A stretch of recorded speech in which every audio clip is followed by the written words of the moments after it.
ইন্নাল আবরারা লাফি নাঈম ওয়া ইন্নাল ফুজ্জারা লাফি জাহিম।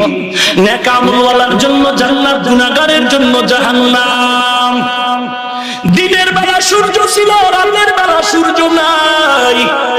9,30 মাইল উপরে সূর্য, এরপর রাতের বেলা তো গরম লাগে, ঘাম আর ঘাম। মদিনার নবী বলেন, ওরে গুনাহগারের দল, কবরে যাওয়ার আগে সাবধান। আল্লাহ বলেন, ওয়ালা তামুতুন্না ইল্লা ওয়া আনতুম মুসলিমুন।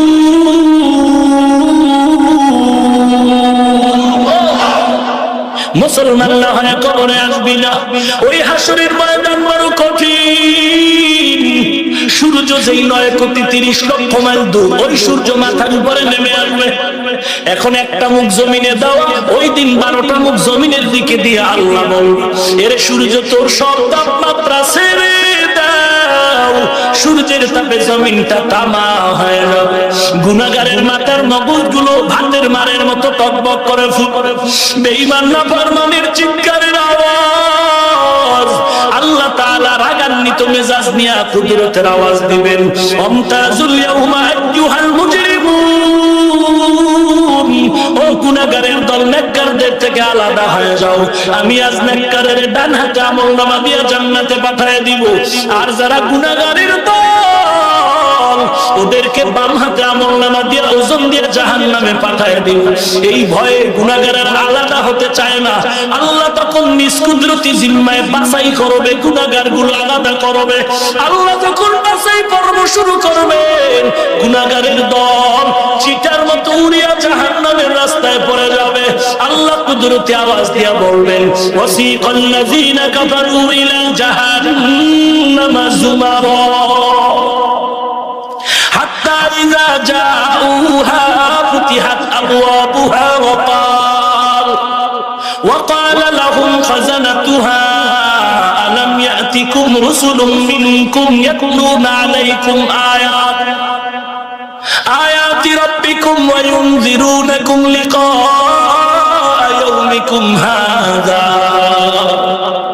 قالوا بلى ولكن حقت كلمة العذاب على الكافرين।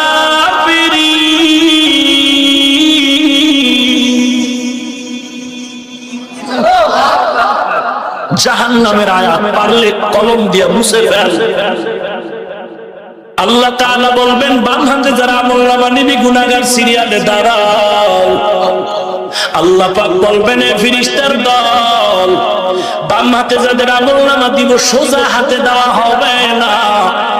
কারণ এই নাফরমানের কত নিয়ামত আমি খাওয়াইলাম, কত আলেম ওলামা বয়ান দিয়া বলল, মানে নাই। এইবার আমি আল্লাহর দোষা, আমার অর্ডার হয়ে গেল, ফেরেশতা এই গুনাহগারের বুকটারে মাঝখান দিয়ে ছিদ্র করে ফেল, আর এই বুকের ছিদ্র দিয়া বাম হাতটা ঢুকায়া পিঠের থেকে বের কর। আল্লাহর অর্ডারে ফেরেশতা বাম হাতটা বুকের ছিদ্র দিয়া বের করে পিঠের থেকে বের কর। আমার আল্লাহ পিছনে আমলনামা বাম হাতে দিয়া বলবেন, ইকরা কিতাবাকা কাফা বিনাফসিকা আল-ইয়াউমা আলাইকা হাসিবা। জীবনে কি করে করেছো পড়িয়ে দেখ, তোর হিসাবের জন্য তুই যথেষ্ট, কাউকে লাগবে না। ফেরেশতারা বলবেন, আল্লাহ বান্দার হাত পেছনে, চোখ দুইটা সামনে কিভাবে পড়বে? আল্লাহ আরো রাগান্বিত হয়ে বলেন, ও ফেরেশতা, এই বেঈমানের আর সুযোগ দেওয়া যাবে না। এই বেঈমানের ঘাটটা ধরিয়া মোচড় দিয়া পেছনে ফিরিয়ে দাও। আল্লাহর অর্ডারে ফেরেশতা ঘাড় ধরে মোচড় দিয়া পেছনে ফিরিয়ে দিলেন। বেঈমানের আযাব শুরু হবে, আর শেষ নাই। লা ইয়ামুতু ফিহা ওয়া লা ইয়াহইয়া। বড় কঠিন হাসরের ময়দান। ও যুবকের দল, আল্লাহর মহব্বত নিয়ে বলি, পারলে দুইটা পাও যদি আগাইয়াও দাও, আমি পায়ে হাত রেখে বলি, নবীরে কাঁদায় আর কষ্ট দিও না, নবীর তরিকা মতে চলো, স্কুলে পড়ো, নামাজ ছাড়িও না, কোরআন পড়ো, মা বাবার খেদমত করে দোয়া নাও, দেশ ও জাতির কল্যাণে কাজ করো, আলেমের মহব্বত করো, বিরোধিতা করে কবিরা গুনাহ করিও না। আল্লাহর কাছে যত অপরাধ করেছো তওবা করো, আল্লাহ আমার মতো গুনাহগার কেউ নাই, তুমি আমাকে মাফ করে দাও। আল্লাহর দরবারে তওবা করো, তবে সবার কপালে তওবা নসিব হবে না, সবাই জান্নাত পাবে না।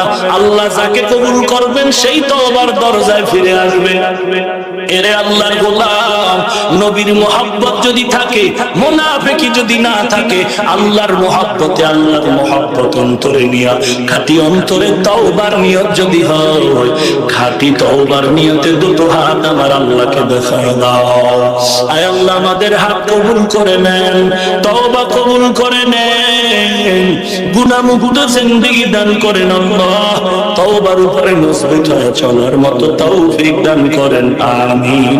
আলহামদুলিল্লাহি রাব্বিল আলামিন।